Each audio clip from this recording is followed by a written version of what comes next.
all the rust gone? We'll really find out this week, but no, I thought we got our legs back quick. Timing was took a little, I liked what we did on Monday.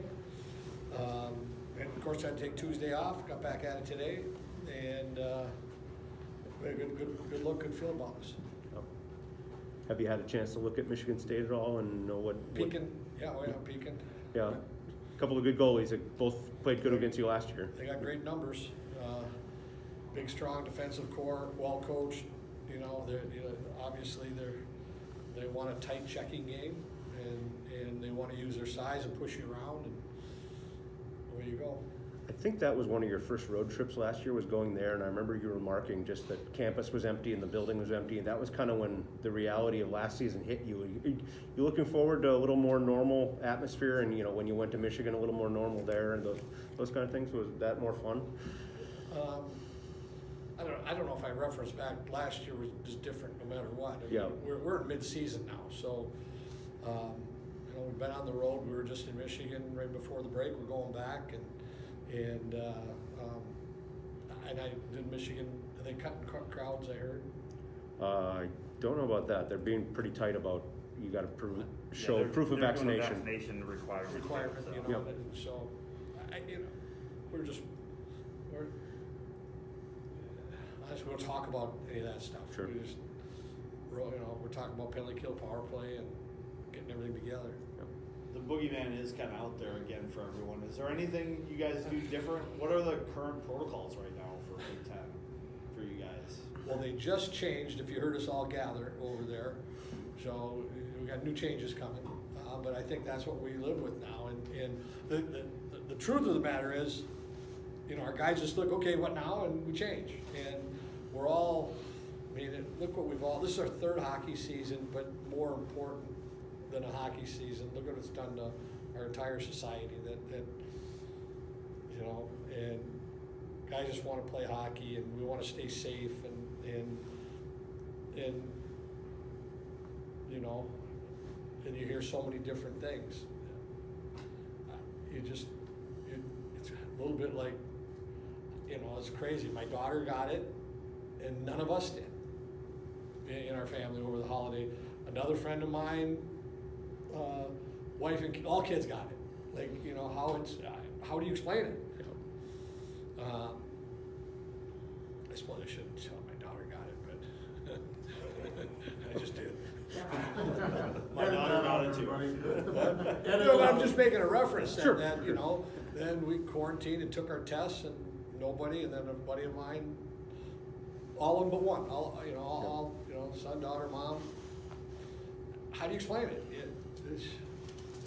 On the scale of all that's out there, how do you rate how your team has handled the situation? Well,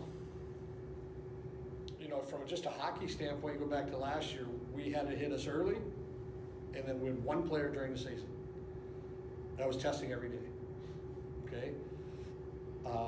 It's a new season. So far, we're cruising along, so you're just filtering information. That's all we've been doing, because now it's hit Wisconsin, and I don't know which team, but that game got shut down.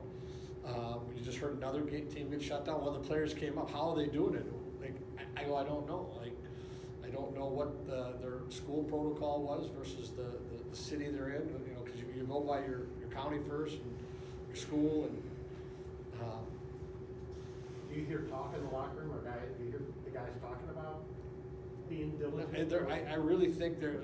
I mean this in a good way. They're numb. Just want to practice and play hockey, and they hope they don't get it. And it's hard to tell young people to be cautious, because you don't know where you're looking now with this thing. We're even talking about it. I don't know. You can tell me more about it than I can. You'd mentioned kind of going into the second half, you were kind of tinkering with some things, or thinking about things that you want to tinker with. Yeah. Is there anything that you found over break that you want to start seeing on the ice here? Well, the biggest thing that when you come back, and I call it second half magic, and it's inevitable every year. someone comes back the second half, or it's a young guy or old guy, and it's like a fresh start, because we get that, we're the only sport that takes a long break like that. And I thought Lacombe this weekend really looked back on top of things. I thought Justin Close throwing in there looked really good.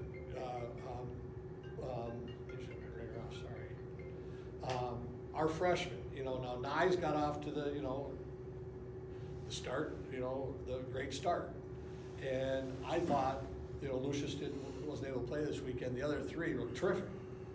Totally different, fresh start. They've been great in practice. And so it's sometimes tinker, and I got to wait and see what, how the puzzle comes back together. Just using that as a couple examples. We were trying, we took the penalty the other night, and I was trying different guys 4-on-4, and we gave up 2. Part of that's what we got to work on. We screwed up both face-offs, where we didn't have good coverage, and that's how they scored both goals. That we can clean up, because you don't get a lot of 4-on-4. Outside of that, what we're looking for is more consistency. We have shown how good we can play in a game, in a weekend. We have to show how we can do that 2 games in a weekend and get more consistent. Bad news is there's no World Juniors gold medal game tonight. The good news is you got all 3 of those guys back. I mean, do you kind of balance those? And have you heard anything about what they might do for playing the World Juniors in the future? Ask me that again. Have you heard anything about what they might do for playing World Juniors? And just, as disappointing as it was to have it canceled, is it good to have those guys back for this weekend? They would have been back anyway for this weekend. The gold medal game was Wednesday night. Yeah, it would have been tonight. Tonight, yeah. So Yeah. they would have been back either way. Okay. So. And have you heard anything from, that they might play it in the summer or anything like that? No, I haven't heard anything. Okay. All right. I haven't heard anything like that. We were expecting to get them back, so. Okay. They're fresh. Yeah. Bob, the Big Ten sent out some information about if games had to be canceled because of COVID, it would go down as a forfeiture.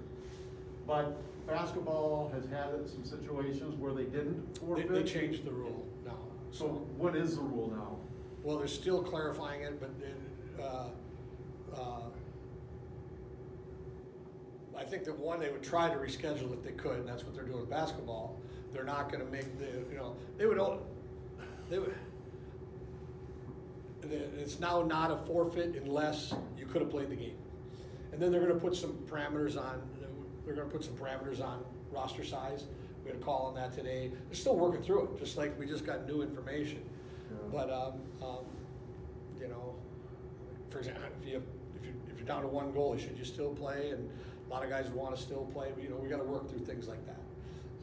But before it was steadfast forfeit. If you got COVID, it's no longer the case. Anything else? Bob, over the break, John Madden passed away. He was born in your hometown. Just wondering if you followed his career and any thoughts about him as a coach and we'll claim him. I mean, he wasn't there very long, but we claim him. Yeah. And it sure sounded reading the articles he was claiming us. Yeah. I do. Growing up, I mean, of course, he was coaching Oakland at the time, and we all had heard that he was from town, and they all said he lived over on the other side of the railroad tracks. No idea if it's true, but I think I know his neighborhood where he was born, and whether he was 2 or 3 when he moved out of there. But hey, a lot of great people have come out of Austin. I'm not one of them, but he's one. He's the second most famous coach to come out of Austin, right? After you. No, he's the most famous. There have been plenty. All right, thanks, Coach. Okay. Thanks, Bob. All right. That's great. Any thoughts on Betty White passing away? No comment. Challenge me. Go ahead. Challenge me. Bittersweet, being here and not being up north and playing for a gold medal tonight. Yeah, I mean, obviously it's super unfortunate. It's after last year, it's all I wanted was to have another opportunity to represent my country. Playing for a gold medal game, hopefully. So. It's super unfortunate. It's unfortunate the way it ended, but can't complain. I'm glad to be home. I'm glad to be around this team, practicing with this team, and looking forward to Michigan State. So. Yep. might be a chance in the Olympics for certain college players. Have you guys talked about that at all in the locker room or with other people? Yeah, I mean, obviously there's a lot of rumors going around. So, at the end of the day, it's like I said, it's important to me to play for the Gophers, and it's also super important to me to represent this country. So, if my name was called, I for sure would jump on that opportunity and do as best I could for the red, white, blue. So. 5 wins against Michigan State last year, but I don't think any of them would be considered easy, especially that playoff game. It gave you all you can handle. Just what are you expecting from the Spartans? Yeah, they're an older team, they're a veteran team, and they're a great hockey team. We know what we're getting. Obviously, like you said, we played them a lot last year, so we just need to play our game. We need to focus on the guys in that locker room and just use our speed. Just play a gritty game. Get pucks behind them, get pucks going north, and at the end of the day, I think we should be in a good spot if we do all those things. So Sometimes against Michigan State, it's hard to use your speed. What's the key to making that happen? yeah, I think just not hanging on to pucks too long. I think just getting pucks, not trying to force anything, just getting pucks behind their D and letting our forwards go to work, letting our forwards do what they do best. I think we have one of the best forward groups in the country when we're going, and I think hopefully this second half we can get everyone going and start off hot. So. Do you watch tape or study those 2 exhibition games at all to kind of learn what you can do better, or was that just kind of get the rust off? That was mostly just to kind of get the rust off. We looked at power play stuff, looked at penalty kill stuff, but obviously we won't be playing those two teams again, this year. So, like I kind of said, we're just kind of focused on us. And after those were 2 great games, and awesome that we were able to win both those games. So. But yeah, there's not too much film on them. We kind of turned the page, and now we're on to Michigan State. So, What was it like for you those 2 games? I mean, one you're in the stands in a high school rink, Yeah. watching your team play, and then the other, you're playing against your old team essentially. Yeah, I mean it's kind of weird. I don't like sitting in the stands watching games. I'll tell you that. But yeah, no, great. It was a great crowd. That first night, a great crowd. That was a super fun environment. Yeah. Obviously, we were a little rusty, as everyone could tell, and we know that. We kind of knew coming in that we weren't going to be perfect. But and then that second night, it was obviously pretty cool, pretty special playing against those guys. I know the whole coaching staff, know a lot of the guys, the Minnesota commits. So it was fun, really fun. So. Your coach, well documented that you had 5 straight splits to end the first half of the season. Your coach talked about that second half magic and kind of a restart. Does it feel like almost a new season starting up Friday? Yeah, a little bit. Obviously there's been a long, for me, I feel like it's kind of especially just because I haven't been around the guys for so long. It's good to be back, good to be playing with them again, and I think everyone went home, kind of regrouped, just enjoyed the holidays, focused on family, but. We knew getting everyone back here was important. Now that we're here, we're focused on, the second half especially, and Michigan State, one game at a time. So, we got the guys in the room to go far, and I think this second half will be big for us. It'll be really good for us. So. Bob talked a little bit about Lacombe kind of getting his groove back. Are you seeing that from him in practice and what he did in the exhibition games, and what's it like playing with him on part of that D-corps? Yeah, obviously, Comer's a very special player, and something that kind of people don't really talk about is how hard he works. Even when if he's not playing as well as he can, he's always working hard. He's always at the rink first, always leaving last. He's just one of those guys that you love to have in the locker room. One of those guys that you kind of look up to their work ethic. So, he's always there. He's always there mentally. He's always being a good teammate no matter what. And he's like I said, a special player. So.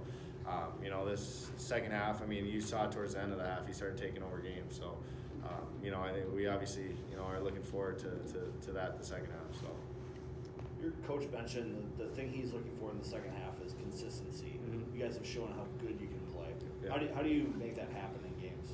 Yeah, it's focusing, just one game at a time. It's really easy to, think about, a lot earlier in the year it was. We'd be playing whatever Mercyhurst, St. Cloud State, UMD, North Dakotas. It was easy to kind of, have the next weekend and the next weekend circled on the calendar. But just focusing one game at a time. Just focusing on us, the guys in the locker room. Not any of the Twitter noise or the outside noise, the fans, none of that. Just playing like the way we can, the way we did last year. So. I think we're growing a lot. We're growing a lot as a team, and definitely looking forward to the second half. So. Anything else?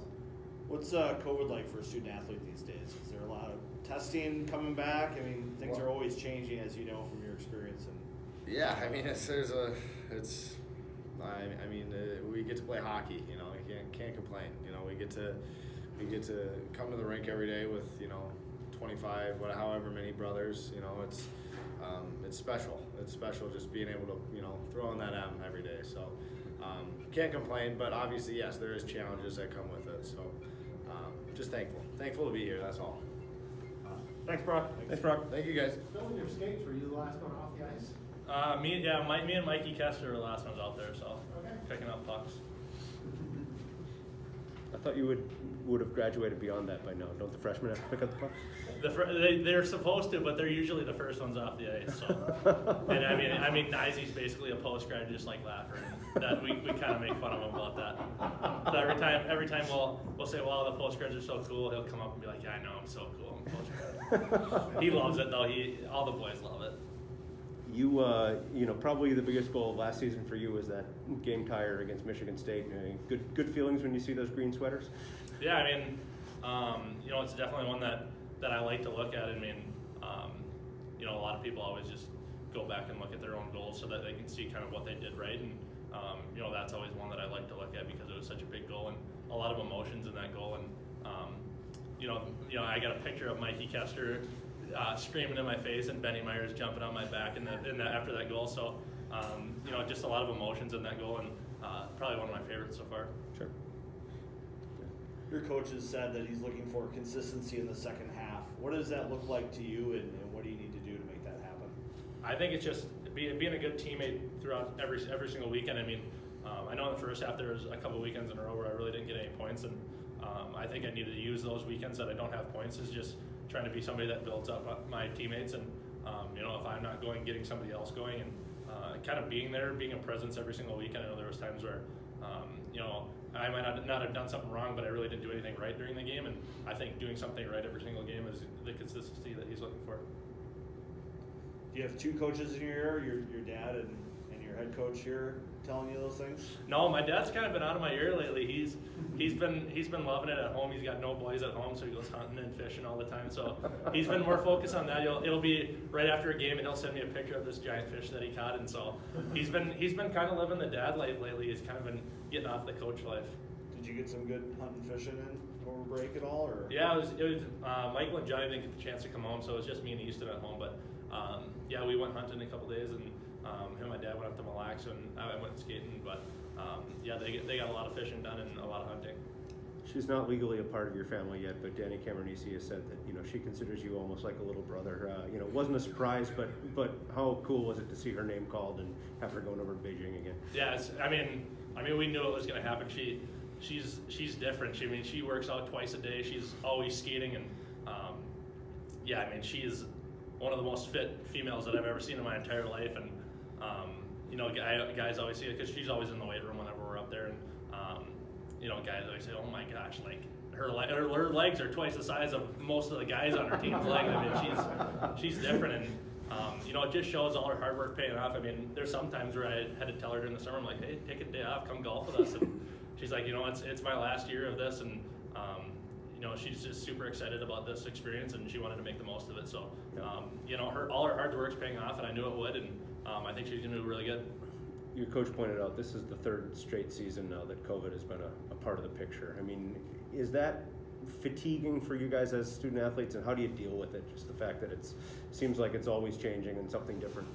Yeah, I mean, I think it's changed over time. I mean, the first year we were kind of all afraid to get it because we didn't really know what it was. But now, as time goes on, the guys are really just afraid of it because they have to sit out now. I mean, no one's really worried about it because we're all in good enough shape to where it really doesn't affect us very much. But I think it's just, at this point, it's just having to take time away from hockey if you get it. And I think that's the biggest part for us. What about the second half of the season? You'll do 8 straight weekends now. I mean, is there a key to the endurance run in this second half? You've been through it a couple times now. What's the key to getting through it in good shape? Yeah, I think we're kind of made for this. I mean, during the winter break, I mean, a lot of guys skate every day. There's some guys that take time off, but I mean, I don't think really guys need really much time off. I think there's you know, times where we kind of need it when either we're playing two really physical, like a physical team during a weekend, and then the next Sunday rolls around, we might need that day off. But I think there's times where, you know, just taking a Monday practice or Tuesday practice a little bit slower is enough rest for the guys. And I think we've all kind of adapted to that lifestyle now, and you know, we're getting good at it, and I think that'll be fine. What have practices been like coming back? Is it trying to get back into shape, or is it trying to find chemistry? Is it trying to find consistency? What are you guys working on? I think a lot of it's been our defensive structure. You know, the first week of after Christmas break was a little bit of conditioning just to get guys back in the flow of it. But yeah, kind of recently it's just been D zone, neutral zone, kind of working on our structure that we had that we were really good at last year, and I think that'll be big for us in the second half. Bob mentioned something about face-off plays kind of being a point of emphasis for him coming in this week. Is that a big key against Michigan State, team that kind of locks it down for him? Yeah, for sure. I mean, most of our face-off plays are D zone plays. He kind of lets us play offense in the O zone and you know, kind of running our own thing. But I think winning face-offs is a really big thing for us. Starting with the puck in the O zone is going to be really huge for our team because you know, when we're in the O zone, we have the puck. We're kind of a hard team to get off the puck, and I think if we can start with it, it'll be big for us. What was the best thing you got for Christmas? Wow. You must have got a lot of stuff if you can't Yeah, think no, of it. I actually, I'm a big shoe guy, and Yeah. my dad had these pair of boots. I never had really boots, and my dad had these pair of boots, and I went up to him. I was like, "Hey, those are pretty cool. I'm a size 10 and a half." And then the next day was Christmas, and they're under the Christmas. So that was probably my favorite gift that I got was just a pair of boots that, you know, I've worn them every single day since then. Like winter boots, your cowboy boots? Yeah, they're kind of like winter boots wearing around. Not too thick, not too thin, so they get the job done for sure. Nice, nice. Is there a best gift that you gave? Oh wow. Something you're proud of? No, I mean, we got my mom an Apple Watch and my dad a Sitka jacket, a hunting jacket. So, you know, those are pretty cool. But that was kind of our whole family getting together to get our parents one because, you know, they always text us, "Hey, don't get us any gifts. Like, we got enough." And so then we go out and spend as much as we can on them just because we appreciate them so much. But yeah, probably those. Thanks, Bryce. Thanks, Bryce.